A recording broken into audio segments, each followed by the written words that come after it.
Yes, hello, I'm Utku. I'm working in Garanti Teknoloji, a subsidiary of Garanti Bank who provides technology support for the bank. I work as a collaboration services specialist, which is basically we are handling the telephone infrastructure and the voice infrastructure of the whole bank and all of its subsidiaries. Thanks, Alan, for inviting me to this event, and I had the chance to listen great presentations here, especially the last one about traffic issues, parking issue in Istanbul interested me a lot. I will definitely use something like that in Istanbul. So basically, today I want to talk about Turkish finance industry and talk briefly about Garanti Bank. And I will focus my presentation on customer satisfaction because that's what we need, and programmable telecoms role in this, and test effects for enterprises. And I will present a case study about the thing that I did in the TADHack Orlando. So let's start with Turkish finance industry. Turkey is a big country with 80 million population, and nearly half of the population is under 30 years old. So very young, a very dynamic country with 17th largest economy in the world. And we have 50% internet penetration rate and 97% mobile subscriptions. Which is a bit under the developed countries' average, but it's an emerging market and it's developing rapidly. And in the finance industry, we have 52 financial institutes. 29 of them are commercial banks that you can deposit your money, and I think nearly half of them have more than 100 branches. And we have 45 million internet banking users in the country. So basically, Turkey for digitalization, a very big, in finance industry especially, a very big and emerging market.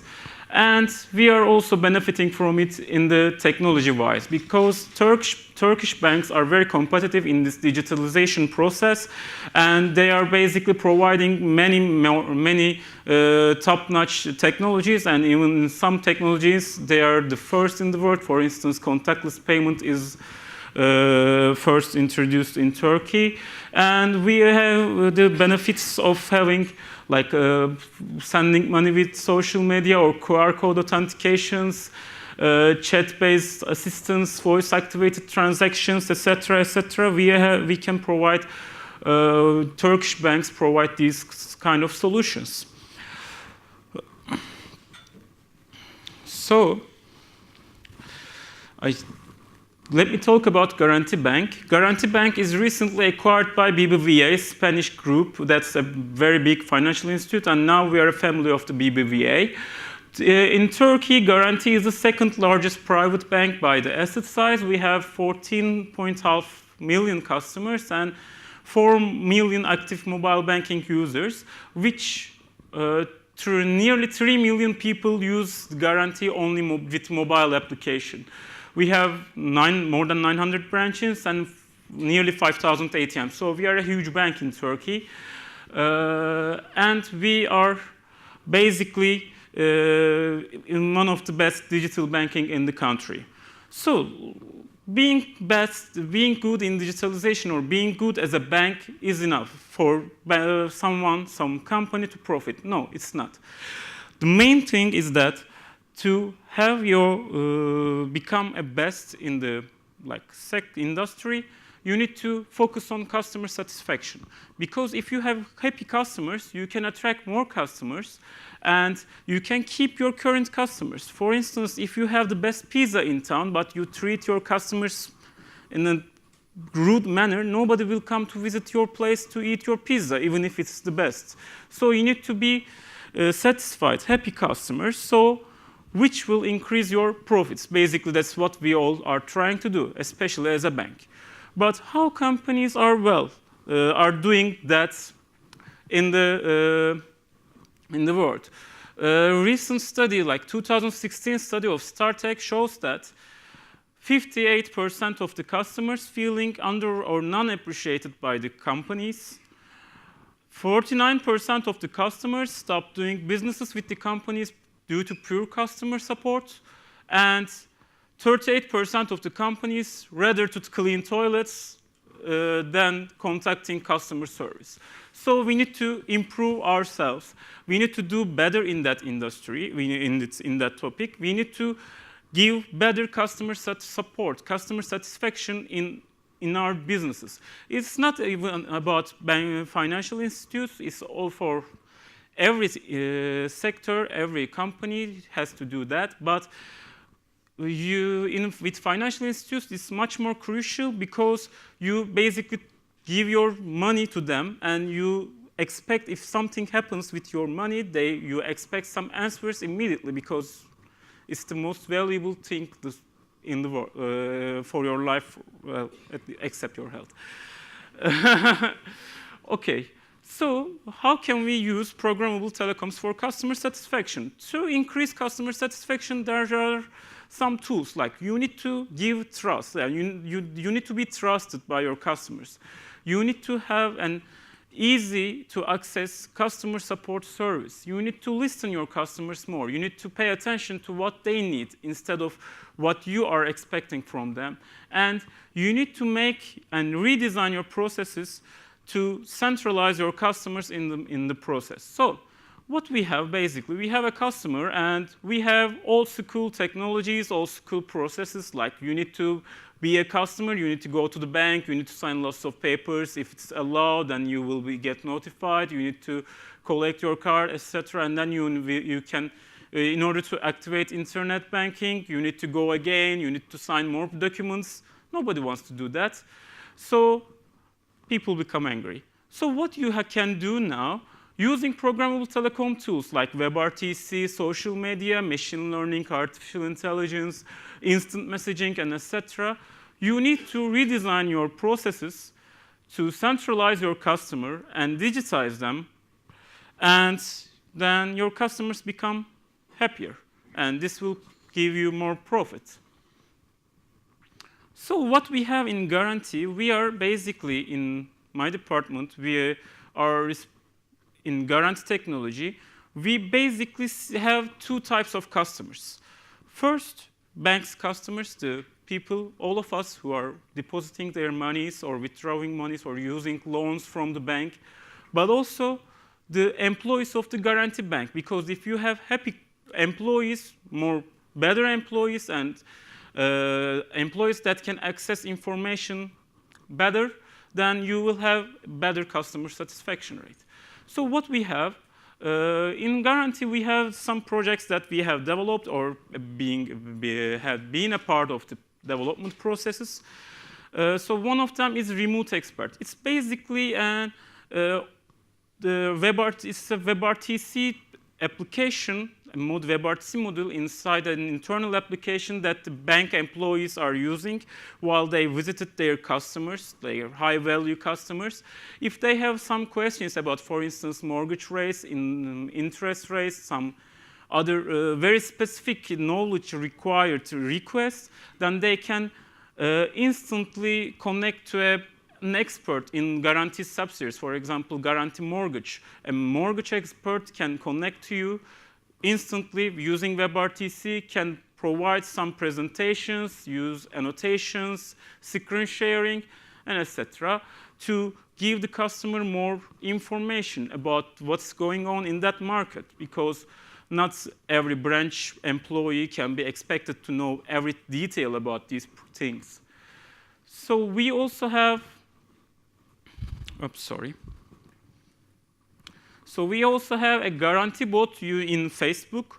In that, you can give your problems, you can give some feedback to the bank, and then you can get information about some services or currency rates, etc., and use it on Facebook whenever you like, wherever you like. We have full support line, which is basically a loan application line that you don't need to go to the bank and you don't need to sign many papers. You just open the mobile application, just hit a button, call the call center with a video call using WebRTC, and then your application is reviewed instantly and confirmed or rejected. If it's approved, then your money is instantly in your account. So it's much easier to apply for a loan. We have remote relationship manager, which is also accessible from our mobile banking application with a video call to the specific personnel that are basically assigned to some part of customers, some portfolio of customers.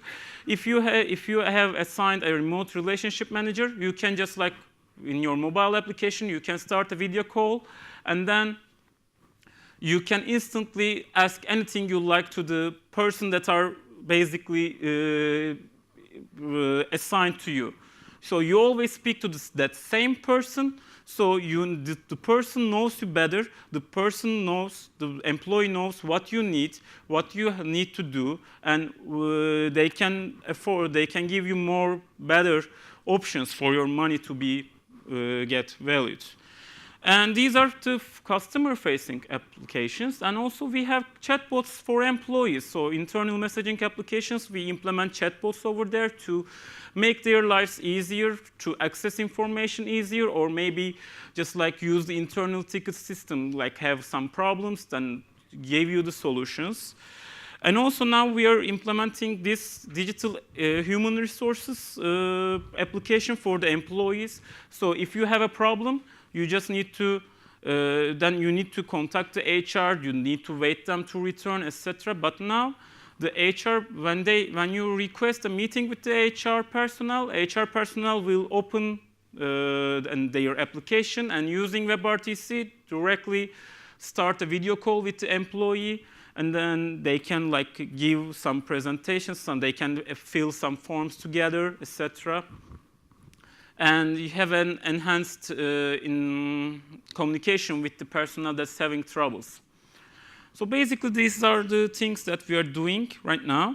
And I want to talk about TADH's effect on enterprises, because we are implementing these solutions, but it's not that easy to implement these in big enterprises, because there are like bureaucratic barriers. There are top managements.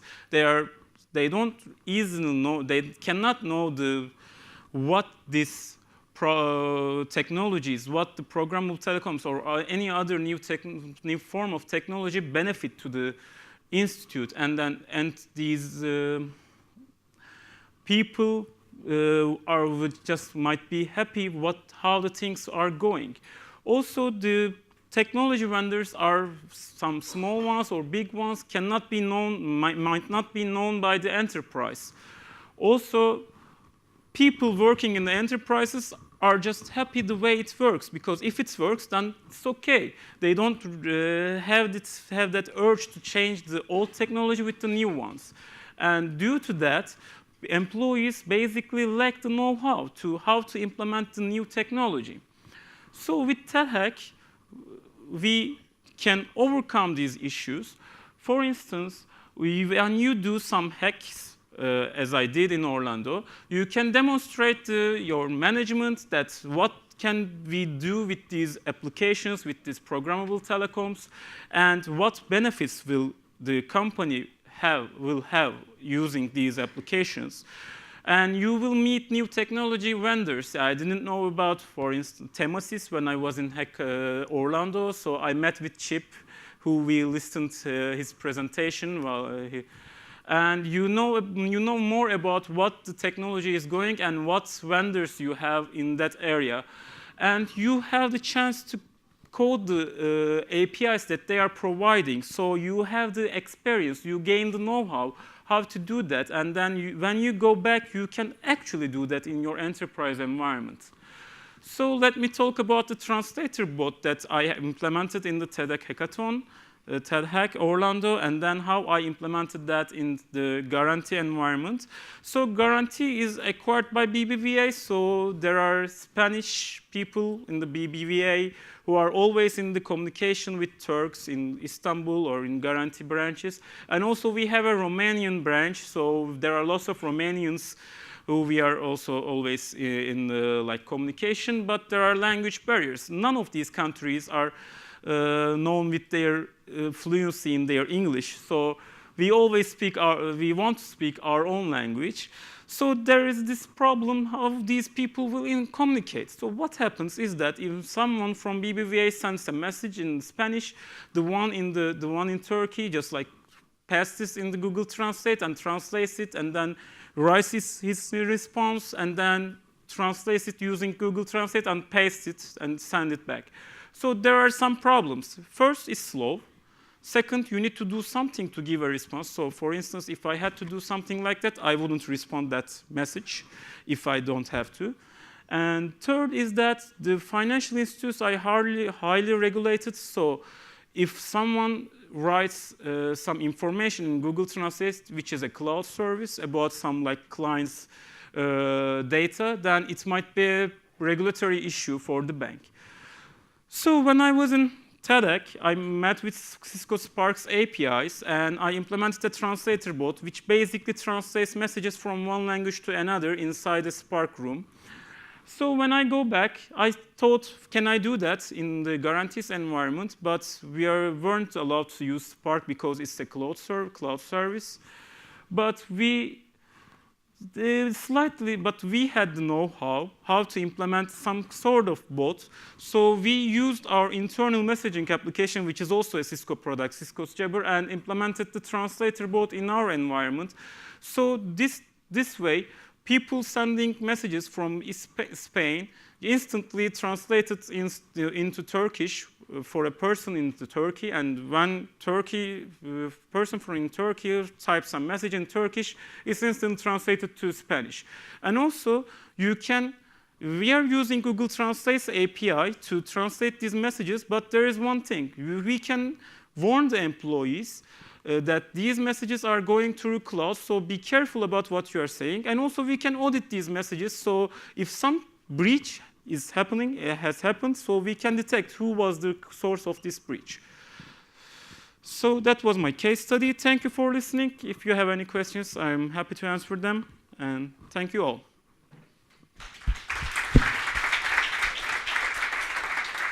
Excellent. And it's just so beautiful to see from hack to real implementation and understanding the real business benefits. So, Utku, thank you so much for a great presentation.